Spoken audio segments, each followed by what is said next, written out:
Samantala, sa probinsya ng Aurora, naroroon pa rin ang ilan naming staff upang ihanda ang bonggang pagbabalik ng ating bida.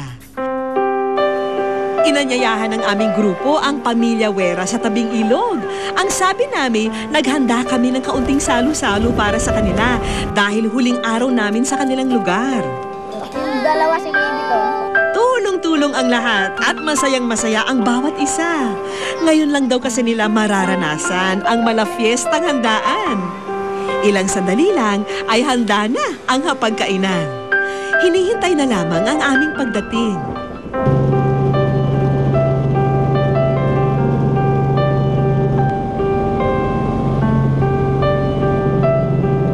Masungit pa rin ang panahon nang sa wakas ay aming marating ang tabing ilog kung saan naghihintay ang mga mahal sa buhay ni Imelda.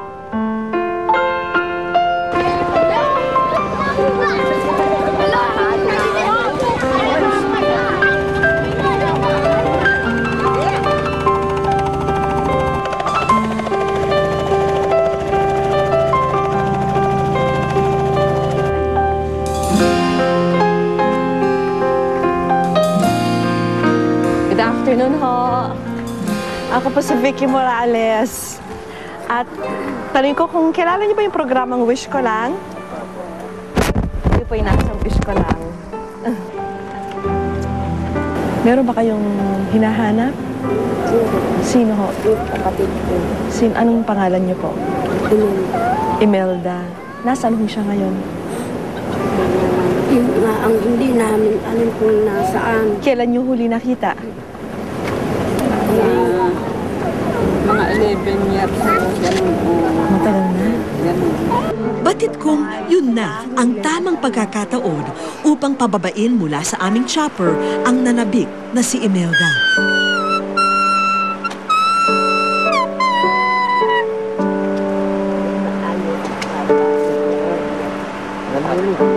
Kayo rin po.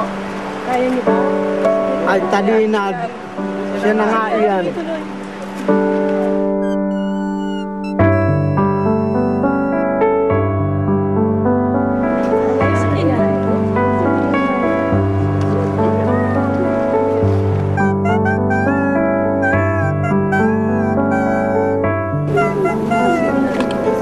Nay, sino yan? Sino yan, Nay?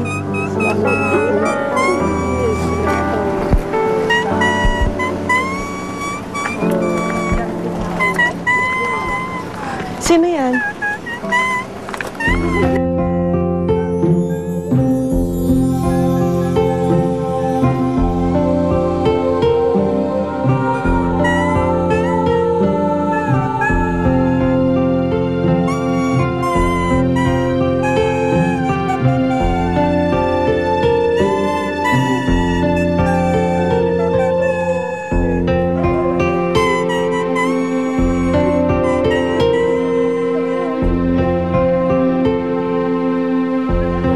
Sa gitna ng mga pagyapos at iyakan, muling nag-ugnay ang kanilang mga pusong naligaw at binulag ng nakaraan.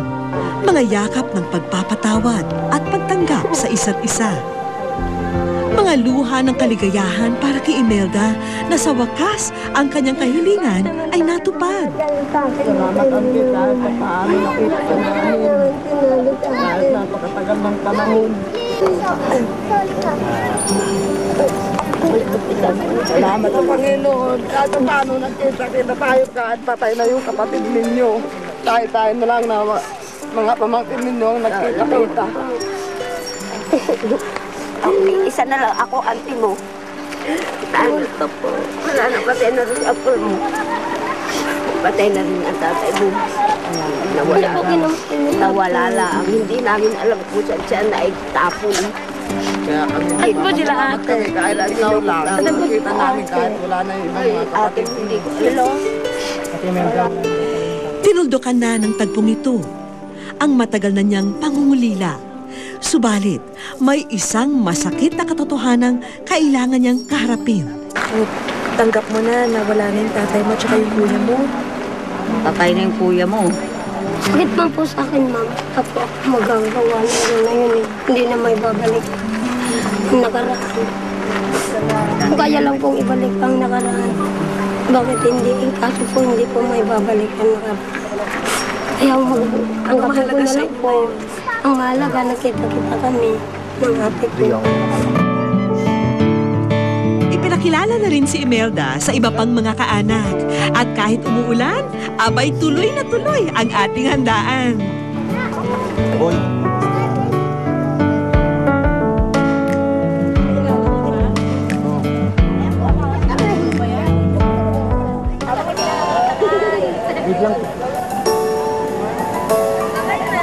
Walang tao, lalo't bata, ang dapat iwan sa bundok at hayaang mamuhay mag-isa.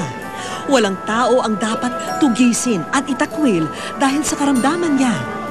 Walang tao ang dapat ituring na salot at ilayo sa pamilya dahil sa maling paniniwala.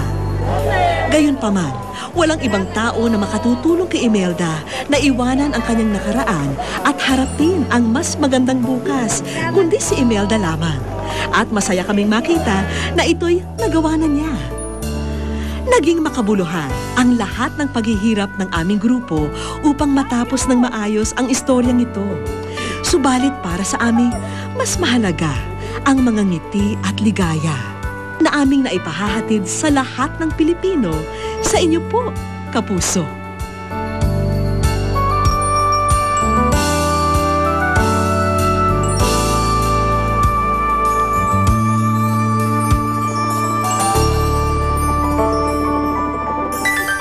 Nais po naming magpasalamat sa walang sawa niyong pagtangkilik sa aming programa at sa pagtitiwalang ibinigay niyo sa amin sa loob ng 9 na taon. Higit sa lahat, lubos po kaming nagpapasalamat dahil pinahintulutan niyo kaming maging bahagi ng inyong mga pangarap. Magkita-kita po tayo muli sa susunod na Sabado. Ako po si Vicky Morales at ito po ang Wish Ko Lang.